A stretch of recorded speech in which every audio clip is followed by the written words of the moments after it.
Hello everyone, कैसे हैं आप सभी। आई होप कि आप सभी ठीक होंगे। स्वागत है आप सभी का स्टडी रक्षक में। इस वीडियो में मैं लेकर आया हूं आप लोगों के लिए आरआरबी ग्रुप डी 10 दिसंबर 2025 के फर्स्ट शिफ्ट में जो करंट अफेयर्स और साइंस के क्वेश्चंस पूछे गए हैं उन्हें। तो अगर आपका भी एग्जाम आने वाले किसी दिन में है तो आप इस वीडियो को पूरी तरीके से लास्ट तक देखना, क्योंकि अगर आप इस वीडियो को देख लेते हो तो जो करंट अफेयर्स है 20 क्वेश्चंस और साइंस के 25 क्वेश्चंस, इन दोनों को मिलाकर 45 क्वेश्चंस होते हैं और उसमें से आपके शिफ्ट में कम से कम 10 क्वेश्चंस देखने को रिपीट हो सकते हैं, मिल सकते हैं। इसीलिए पूरी वीडियो ध्यान से देखना। उसी के साथ अगर आप चैनल पर नए हो तो चैनल को सब्सक्राइब करके सपोर्ट भी कर सकते हो, और अगर आप अपना रिव्यू भेजना चाहते हो आने वाले टाइम में जब आपका एग्जाम हो तो आप उसके लिए भी डिस्क्रिप्शन में लिंक है टेलीग्राम चैनल की, और उसके साथ ईमेल भी मैं दे दूंगा, तो वहां पर भी आप मुझे भेज सकते हो। फिलहाल स्टार्ट करते हैं और देखते हैं क्वेश्चंस को। तो पहला क्वेश्चन है, 2025 में मेजर ध्यानचंद खेल रत्न पुरस्कार से किसे सम्मानित किया गया है? और ये चार ऑप्शंस दिए गए थे, हरविंदर सिंह, योगेश कथुनिया, शरद कुमार और प्रवीण कुमार। तो इसका सही जवाब हो जाएगा ऑप्शन डी, यानी प्रवीण कुमार को जो है ये दिया गया 2025 में मेजर ध्यानचंद खेल रत्न पुरस्कार। ये 1992 में स्टार्ट हुआ था और विश्वनाथन आनंद को पहली बार दिया गया था। तो इसे भी आप लोग ध्यान रखना, पहले इसे राजीव गांधी खेल रत्न पुरस्कार बोला जाता था। अब यहाँ पर एक और चीज ध्यान रखना कि चार एथलीट्स को, चार खिलाड़ियों को दिया गया है, जिसमें से प्रवीण कुमार है, मनु भाकर है, हरमनप्रीत सिंह है जो कि हॉकी से रिलेटेड है, और उसके साथ डी गुकेश, जिनको जानते हो शतरंज के बारे में अगर आप जानते हो, तो वो चार खिलाड़ी जो है प्रवीण कुमार के साथ में और तीन खिलाड़ी उन्हें दिया गया है। तो ये भी आप लोग याद रखना, हो सकता है आने वाले टाइम में आपसे पूछ लिया जाए। उसके बाद 2025 में नया और बेहद दुर्लभ रक्त समूह एंटीजन CRIB खोजा गया, वह महिला किस राज्य से थी? तो इसका सही जवाब हो जाएगा ऑप्शन सी, यानी कि कर्नाटका से थी। यानी अभी 2025 में एक नया बेहद दुर्लभ रक्त समूह एंटीजन खोजा गया है जो कि क्रीब है। यह महिला जो है कर्नाटका से बिलोंग करती हैं और उन्हीं में मिला है। 65 वर्षीय महिला है और इस खोज ने रक्त आदान यानी ब्लड ट्रांसफ्यूजन और चिकित्सा विज्ञान के क्षेत्र में महत्वपूर्ण जानकारी जोड़ी है। तो ये भी ध्यान रखना आप लोग। अब बात करते हैं अगर तीसरे क्वेश्चन की। दिसंबर 2025 की शुरुआत तक भारत की लाइव ब्लिट्ज शतरंज रैंकिंग में कौन सा ग्रैंड मास्टर पहले स्थान पर है? तो इसका सही जवाब हो जाएगा दिसंबर 2025 की शुरुआत तक भारत की लाइव ब्लिट्ज शतरंज रैंकिंग, जो कि बदलती रहती है, लेकिन दिसंबर की शुरुआत तक अर्जुन एरिगेसी जो हैं ये पहले नंबर पर हैं, फर्स्ट नंबर पर हैं। ये आप लोग याद रखना। क्वेश्चन नंबर 4 था, अक्टूबर 2025 में हुए ऑस्ट्रा हिंद 2025 में भारतीय सेना की किस टुकड़ी का नेतृत्व जो है किस बटालियन ने किया था? भारतीय सेना की टुकड़ी का नेतृत्व किस बटालियन ने किया था? यहां पर था Rajputana rifles, Kumaon rifles, Gorkha rifles और सिख रेजिमेंट। तो इसका सही जवाब हो जाएगा गोरखा राइफल्स। गोरखा राइफल्स जो हैं इन्होंने ही अक्टूबर 2025 में ऑस्ट्रा हिंद 2025 जो हुआ था, जो कि ऑस्ट्रेलिया में हुआ था युद्ध अभ्यास, और इसकी मेजबानी की थी, इसका नेतृत्व करा था। मेजबानी ऑस्ट्रेलिया ने की थी और ऑस्ट्रेलिया में हुआ था, भारत और ऑस्ट्रेलिया के बीच में ये हुआ था। अब बात करते हैं नेक्स्ट क्वेश्चन की। भ्रष्टाचार धारणा सूचकांक 2024 में प्रथम स्थान पर कौन सा देश है? तो इसका सही जवाब हो जाएगा ऑप्शन सी, डेनमार्क जो है ये फर्स्ट नंबर पे है। और ये जो है फर्स्ट नंबर पे होने का मतलब है कि डेनमार्क सबसे कम भ्रष्ट देशों में शामिल है, यानी यहां पर बिल्कुल भी भ्रष्टाचार नहीं है, बिल्कुल न के बराबर है। और वहीं पर अगर बात करें, ट्रांसपेरेंसी इंटरनेशनल द्वारा जारी किया जाता है, ये भी थोड़ा सा आप लोग याद रखना, किसके द्वारा जारी किया जाता है पूछ लिया जाता है, तो ट्रांसपेरेंसी इंटरनेशनल के द्वारा जारी किया जाता है। और 2024 में डेनमार्क पहले स्थान पर है। और उसी के साथ अगर बात करें, भारत का स्थान 96 है, तो ये भी याद रखना, 96 इंडिया का रैंक है। तो ये भी पूछा जा सकता है आप लोगों से। दाब का एसआई मात्रक क्या होता है? तो इसका सही जवाब हो जाएगा पास्कल। पास्कल जो है दाब की एसआई मात्रक होती है, ये आप लोग याद रखना। वहीं पर अगर बात करें ऑप्शन ए यानी जूल की, तो ये कार्य या ऊर्जा का एसआई मात्रक होता है। वॉट की बात करें शक्ति का एसआई मात्रक होता है, और न्यूटन बल का एसआई मात्रक होता है, इसे भी याद रखना।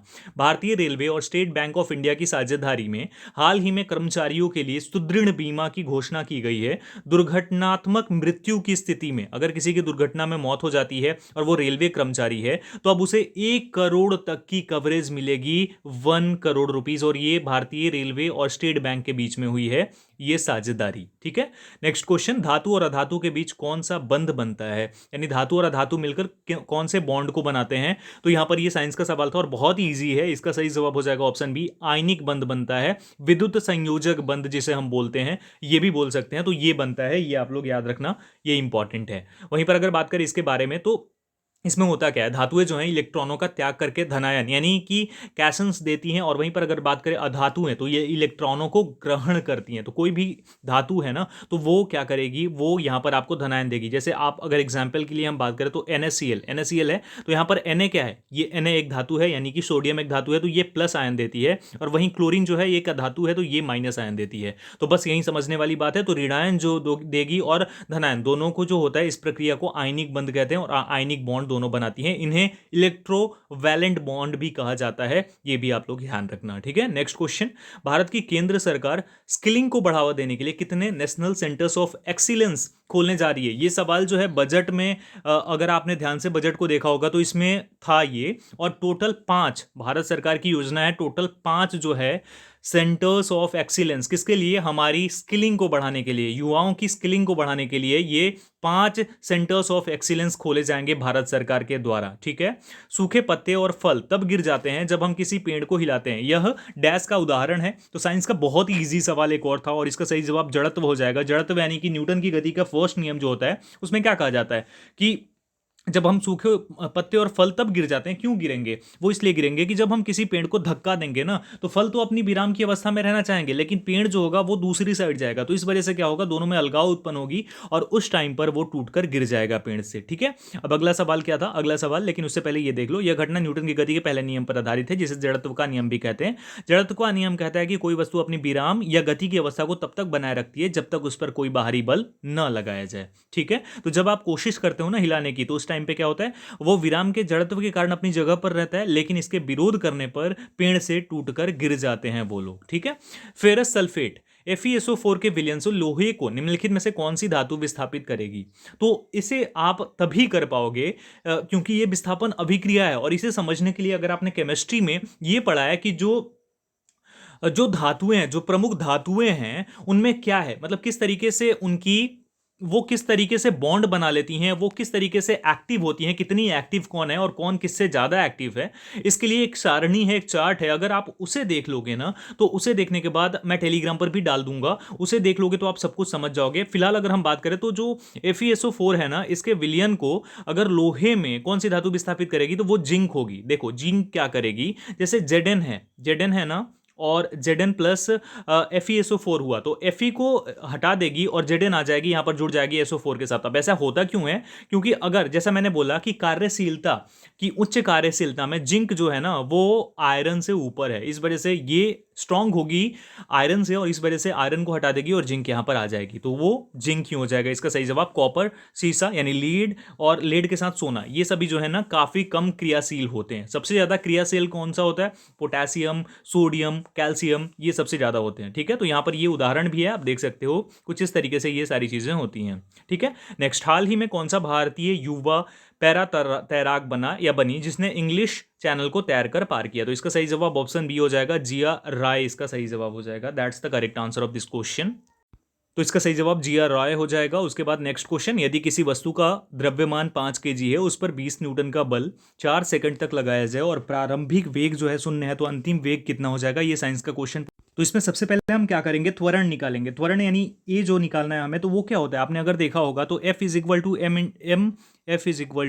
इंटू ए होता है ना, यानी कि द्रव्यमान गुणा त्वरण। तो अगर हम यहाँ पर ए निकालना चाहते हैं तो क्या हो जाएगा, F/m हो जाएगा। ठीक है, तो यहाँ पर टोटल F क्या है, यानी फोर्स कितना है, 20 न्यूटन का फोर्स लग रहा है, तो 20 और बटा में 5 kg के द्रव्यमान है, तो टोटल क्या हो जाएगा, 4 मीटर सेकेंड स्क्वायर जो है, ये इसकी त्वरण आ जाएगी। ठीक है, अब उसके बाद हम क्या करेंगे, यहाँ पर अंतिम वेग का सूत्र लगा लेंगे, जो कि होता है, आपने अगर इसे भी पढ़ा है तो v is equal to u plus a t. अब u क्या है, u का मान यहाँ पर 0 है, क्योंकि यहाँ पर कुछ दिया नहीं गया है हमारा आरंभिक वेग। वहीं पर अगर बात करते हैं a, यानी त्वरण कितना है, 4 मीटर पर सेकेंड, और जो t है, t की वैल्यू कितनी है, यानी टाइम कितना है, 4 सेकेंड, तो 4 सेकेंड की टाइमिंग टोटल कितना हो जाएगा, 16 मीटर पर सेकेंड। ये जो अंतिम वेग होगा यहाँ पर हो जाएगा, ऑप्शन सी इसका सही जवाब हो जाने वाला है। नेक्स्ट क्वेश्चन अगर हम बात करते हैं, निम्न में कौन सा कोशिकांग का भाग नहीं है, mitochondria, Golgi bodies, endoplasmic reticulum और साइटोप्लाज्म? तो इसका सही जवाब हो जाएगा ऑप्शन डी, यानी साइटोप्लाज्म जो है ये कोशिकांग का भाग नहीं है। नेक्स्ट क्वेश्चन, जब किसी विद्युत परिपथ में कई प्रतिरोधों को श्रृंखला क्रम में जोड़ा जाता है तो निम्नलिखित में से क्या समान रहता है? तो इसमें जो है धारा समान रहती है। किसमें, जब आप किसी को जोड़ोगे ना, देखो समझ जाओ यहाँ पर, R1 plus R2 plus R3 इसी प्रकार से जोड़ते हैं जो श्रृंखला होती है। वहीं पर समानांतर में 1/R1 प्लस 1/R2 1/R3 इस तरीके से जोड़ा जाता है ना। तो यहाँ पर जो है ना, अगर आप श्रृंखला में जोड़ोगे तो यहाँ पर जो आपकी धारा है वो समान रहेगी, वो चेंज नहीं होगा। ठीक है, करंट आपकी प्रवाह जो है एक ही रास्ते से होगा क्योंकि सेम है R1 R2 R3। लेकिन वहीं पर अगर हम बात करते हैं ना कि दूसरे में यानी समानांतर में पैरेलल में अगर आप जोड़ोगे 1/R1 1/R2 तो उसके उसमें क्या हो जाएगा, वोल्टेज जो है वो समान रहेगा, यानी सभी पे सेम वोल्टेज जाएगा, लेकिन धारा जो है वो डिवाइड हो जाएगी। ठीक है, तो इस चीज को याद रखना आप लोग। वोल्टेज जो है समान रहेगा समानांतर में, और वहीं पर धारा जो समान रहेगी वो रहेगी आपकी जो सीरीज है उसमें। ठीक है, ध्वनि की तीव्रता मुख्य रूप से किस कारक पर निर्भर करती है, तो वो कंपन का आयाम जो होता है ना, जितना ज्यादा आयाम होगा उतनी ज्यादा तीव्रता होगी, तो तीव्रता जो है इसी कारक पर निर्भर करती है। ओजोन से संबंधित खतरा आने वाले वर्षों में अधिक बढ़ जाएगा, ये जो है सवाल, और इसके बारे में बात की है किस संस्थान ने, ये हमसे सवाल पूछा गया है। और इस सवाल का जवाब जो हो जाएगा, IIT मद्रास ने जो है ये चीज इसके बारे में बात की है, ओजोन से संबंधित खतरे के बारे में। तो इसका सही जवाब ऑप्शन डी हो जाएगा। अवतल दर्पण द्वारा बनने वाला प्रतिबिंब कैसा हो सकता है, तो इसका सही जवाब हो जाएगा ऑप्शन डी, यानी कि वस्तु की स्थिति के अनुसार वास्तविक, आभासी और उल्टा या सीधा हो सकता है, कुछ भी हो सकता है। इसका सही जवाब ऑप्शन डी हो जाएगा। किसके द्वारा, ये सवाल एक बार फिर से देख लो, अवतल दर्पण द्वारा बनने वाला प्रतिबिंब इसी प्रकार से हो सकता है। इस चीज को आप लोग याद रखना। ठीक है, अब अगर हम बात करते हैं नेक्स्ट क्वेश्चन की, दांतों का क्षय तब शुरू होता है जब मुंह का पीएच होता है। तो जब मुंह का पीएच जो है, पीएच वैल्यू जो होती है आपको पता है कि 7, और 7 जो होता है उदासीन होता है, 7 से नीचे जो होता है वो एसिडिक हो जाता है, और वहीं पर 7 से ज़्यादा जो हो जाएगा वो वहाँ पर हम बोलते हैं उसको क्षारीय। तो यहाँ पर जो हो जाएगा 5.5 से जब कम होगा ना, एसिड ज़्यादा बनेगा मुंह में, तो दांतों का क्षय होगा, कैविटी हो जाएगी आपके मुंह में, और ये चीज़ आप लोगों को याद रखना है। इसका सही जवाब ऑप्शन सी हो जाएगा, राइट आंसर। नेक्स्ट क्वेश्चन, एक तितली फूल से भोजन मकरंद प्राप्त करती है और एक गिलहरी दाना खाती है, ऐसी स्थिति में दोनों किस प्रकार के जीव कहलाएंगे, तो दोनों शाकाहारी हैं, तितली और जो गिलहरी है, सिर्फ घुमाने के लिए पूछा गया, सिंपल है, शाकाहारी हैं, शाकाहारी ही बोले जाएंगे। ठीक है, बैटरी सेल का सही विद्युत प्रतीक कौन सा है, तो इसमें सही जवाब ऑप्शन ए हो जाएगा। इसका राइट आंसर एक लंबी रेखा और एक छोटी रेखा, ये इसका सही जवाब हो जाएगा, ऑप्शन ए राइट आंसर हो जाएगा। बैटरी सेल का जो समूह होता है, और एक लंबी रेखा होती है, एक छोटी रेखा होती है, वहीं पर एक जो है जो लंबी रेखा है वो प्लस होती है, जो मोटी रेखा और छोटी रेखा होती है वो माइनस द्वारा दर्शाया जाता है। ठीक है, अब अगर बात करते हैं वॉस्केटॉमी में किस अंग को काटा या ब्लॉक किया जाता है, तो शुक्रवाहिनी, ये पुरुषों में होती है, शुक्रवाहिनी को काट दिया जाता है या ब्लॉक कर दिया जाता है। इससे क्या होता है, जो आपका स्पर्म है वो तो जो आपका स्पर्म है वो तो आता है, लेकिन उसके साथ में आपको एक चीज देखने को मिलती है, तो इसमें जो शुक्राणु होते हैं वो नहीं आ पाते हैं, और इसीलिए शुक्रवाहिनी को काट दिया जाता है। शुक्रवाहिनी से आप याद रख सकते हैं शुक्राणु बंद कर दिए जाएंगे, तो इसी को काटा जाता है। ये आगे भी पूछा जा सकता है। एक छात्र कक्षा में आखिरी बेंच पर बैठा है, उसे ब्लैक बोर्ड साफ नहीं दिखता, लेकिन 25 सेंटीमीटर दूरी पर लिखे नोट साफ दिखते हैं। इस छात्र को कौन सा नेत्र दोष है और उसके निवारण के लिए किस लेंस का प्रयोग किया जाना चाहिए, तो इसे मायोपिया है, और मायोपिया में अवतल लेंस का प्रयोग किया जाता है। ये आप लोग याद रख लेना, क्या मायोपिया है, मायोपिया में आपको अवतल लेंस देना पड़ता है, और इसमें क्या होता है, दूर की वस्तु का प्रतिबिंब रेटिना के सामने बन जाता है। इसके दोष से निवारण के लिए प्रकाश किरणों को फैलाने और प्रतिबिंब को वापस रेटिना पर लाने के लिए अवतल लेंस जो कॉन्केव लेंस है इसका प्रयोग किया जाता है, याद रखना। ठीक है, अब नेक्स्ट क्वेश्चन की ओर बढ़ते हैं। अगला सवाल, यदि किसी कार्बन श्रृंखला में प्रीफिक्स या सफिक्स जो होते हैं वो हैं तो वो किस प्रकार से दर्शाते हैं, किसी भी कार्बन श्रृंखला में अगर प्रीफिक्स हैं या सफिक्स हैं तो उसे किससे दर्शाते हैं, तो यौगिक में उपस्थित जो कार्यात्मक समूह होते हैं ना, इसका सही जवाब ऑप्शन बी हो जाएगा, उसी के द्वारा उन्हें दर्शाया जाता है। आइसोबार के मुख्य घटक क्या होते हैं, तो आइसोबार जो तत्व होते हैं, आइसोबार के मुख्य घटक ये सभी होते हैं, सभी इसका सही जवाब हो जाएगा, यानी ऑप्शन नंबर डी सही हो जाएगा। द्रव्यमान संख्या समान होती है, परमाणु संख्या अलग होती है, न्यूट्रॉनों की संख्या अलग होती है, रासायनिक गुण अलग होते हैं, लेकिन ये सभी सही हो जाएगा। ठीक है, ये गुण होते हैं। नेक्स्ट अगला सवाल, 26 जनवरी 2025 में गंगा नदी में किस राज्य में बाढ़ से नाव पलट गई थी, इसमें एनडीआरएफ और एसडीआरएफ की टीमों ने संयुक्त बचाव अभियान चलाया, और ऑप्शन के अकॉर्डिंग देख लेना, यहाँ पर बिहार और उत्तर प्रदेश दोनों में ये घटना हो चुकी है, तो अगर बिहार दिया हो तो बिहार कर देना, उत्तर प्रदेश है तो उत्तर प्रदेश सही हो जाएगा। ठीक है, बाकी 2023 तक भारत में सबसे अधिक वन्यजीव अभ्यारण्य किस राज्य केंद्र शासित प्रदेश में है। अब आप लोग सोच रहे होंगे कि ऐसे तो हमारे एमपी में है या फिर 2023 में महाराष्ट्र में थी, लेकिन आप यहाँ पर एक चीज़ को ध्यान रखना कि अभी पूछा गया है ये ऑप्शन के अकॉर्डिंग, यानी यही ऑप्शंस थे पश्चिम बंगाल, उत्तर प्रदेश, बिहार और अंडमान। तो यहाँ पर सही जवाब हो जाएगा अंडमान और निकोबार। वैसे अगर पूछा जाए तो मध्य प्रदेश सबसे ज़्यादा वन्य जीव अभ्यारण्य मध्य प्रदेश में है, ये चीज आप लोग जरूर याद रखना। लाल रक्त कोशिकाओं का आकार कैसा होता है? तो जो लाल रक्त कोशिकाएं होती हैं ना, वो दोहरी अवतलाकार होती हैं। कैसी होती हैं? दोहरी अवतलाकार होती हैं लाल रक्त कोशिकाएं।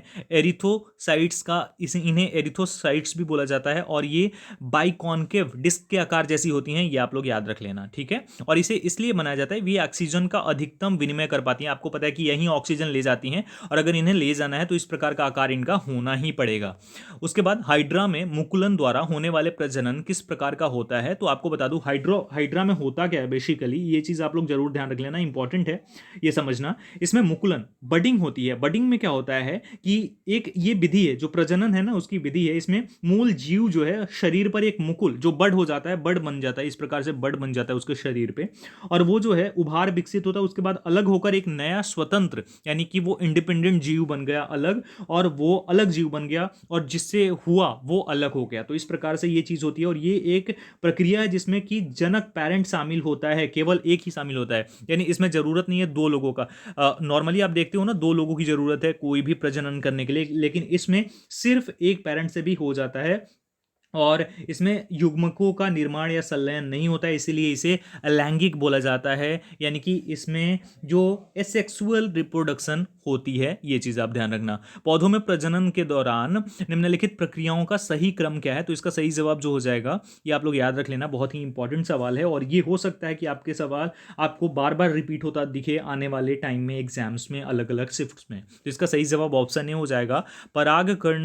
परागकण का जो है निर्माण, इसमें क्या होता है? सबसे पहली चीज अगर आप देखोगे तो अंडाणु का निर्माण होता है, फिर परागण, निषेचन, बीज का विकास और फल का विकास। लास्ट में सबसे फल आपको देखने को मिलेगा, उससे पहले बीज, उससे पहले निषेचन, उससे पहले परागण, उससे पहले अंडाणु का निर्माण। तो इस तरीके से आप इसे याद कर सकते हो। तो ये 30 क्वेश्चन जो मैंने आपको एक्सप्लेन कर दिया, और बाकी जो क्वेश्चंस मैंने बताया उन्हें भी आप लोग ध्यान रखना, एक बार फिर से रिपीट करके आप देख सकते हो, सो दैट आप और अच्छे से चीज़ों को समझ पाओ। और आने वाले टाइम में भी अगर आपको रिव्यू चाहिए तो कमेंट करके बताना। वीडियो को ज़्यादा से ज़्यादा लाइक और शेयर जरूर करेंगे आप लोग, पूरी उम्मीद है, और चैनल पर नया तो सब्सक्राइब भी करेंगे। इस वीडियो में इतना ही, जल्दी मिलेंगे। Thank you so much everyone, जय हिंद।